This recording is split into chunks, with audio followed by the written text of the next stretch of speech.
On Afghanistan, House Republicans are now pledging to hold the Biden administration accountable for the disastrous and bloody troop withdrawal from Afghanistan. Joining us right now to talk more about this is Wisconsin Congressman Scott Fitzgerald. Congressman, good morning. So nice to have you on the show. Good morning. Good to be with you again, Rob. I want to start with your reaction to President Biden's confusing 30-minute speech yesterday. He said, and this is a quote, he called the withdrawal from Afghanistan an extraordinary success. Take a listen. The extraordinary success of this mission was due to the incredible skill, bravery, and selfless courage of the United States military and our diplomats and intelligence professionals. For weeks, they risked their lives to get American citizens, Afghans who helped us, citizens of our allies and partners and others on board planes and out of the country. And they did it facing a crush of enormous crowds seeking to leave the country. Congressman, 13 people died, 13 American heroes last Thursday. I don't know if I describe this as an extraordinary success.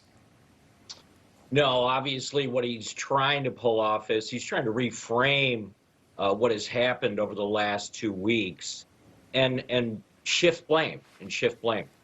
Listen, Leader McCarthy last week brought the conference together. There's a high level of frustration, not only amongst the veterans that served in Afghanistan, but kind of the rank and file members of our own conference right now. And, we came to the decision that we needed to be in D.C., we needed to try and take action. I know that the leader did reach out to Speaker Pelosi in a bipartisan fashion and say, hey, let's sit down and see what Congress can do, because clearly things are being bungled again by the Biden administration. And it's just disappointing to hear, the president kind of shoot from the hip like he did for so many years as a U.S. senator, and it's disturbing. This stuff is too serious for that. It is. The Biden administration is calling this the end of the war, but there could be hundreds, literally hundreds of Americans still trapped behind enemy lines. According to the president, 10% wanted to get out and were unable to get out. I know that you and your colleagues are calling on the Speaker of the House to bring the House back into session to address this specific issue. Tell us about that. Yeah, my Wisconsin delegation colleague, Mike Gallagher, has a piece of legislation that was ready to go. And what we did is we went to the floor of the House, and when the House was gavelled in, they did the prayer and the pledge, and then Congressman Gallagher attempted to be recognized, and he was simply gavelled down. This is the kind of stuff that I think really disappoints the public. That's why Congress has such poor numbers, is because this is a time for action.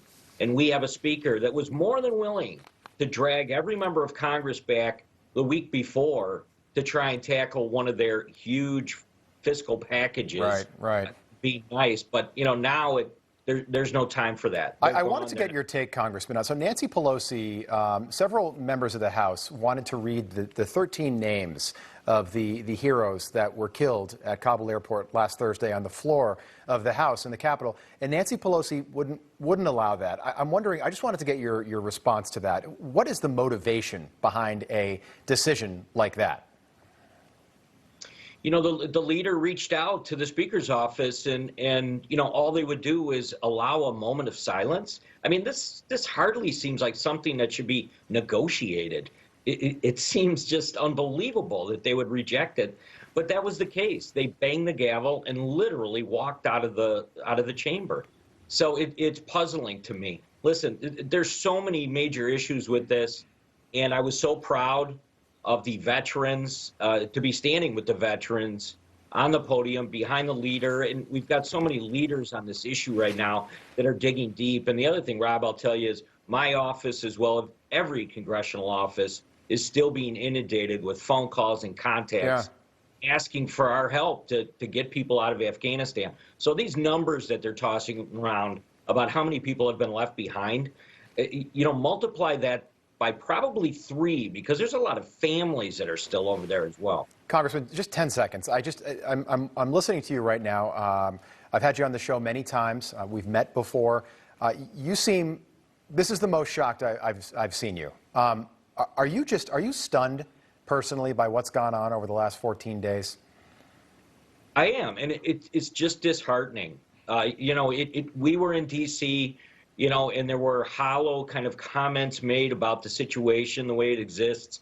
It really is. It's been a very difficult 2 weeks for those Gold Star families, Yeah. and we're on the end of trying to make some good of this at this point. Well, we appreciate the work you're doing on the Hill, sir. Thank you very much. Come back and see us soon. Thank you.